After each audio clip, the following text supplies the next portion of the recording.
EVM घोटाळा कसा होतो त्याचं निदर्शन मी आपल्याला करून दाखवतो, प्रात्यक्षिक करून दाखवित आहे. आता मी हे उघडत आहे. हे बघा, इथे काही नाही. आता कोणतीही पर्ची किंवा कागद नाही. पुन्हा मी हे बंद करतो आणि आता मी वोटिंग करीत आहे.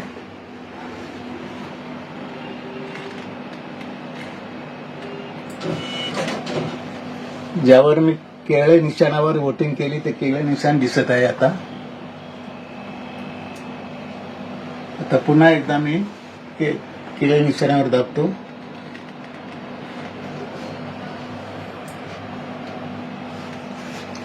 पुन्हा केळे निशाणे दिसत आहे.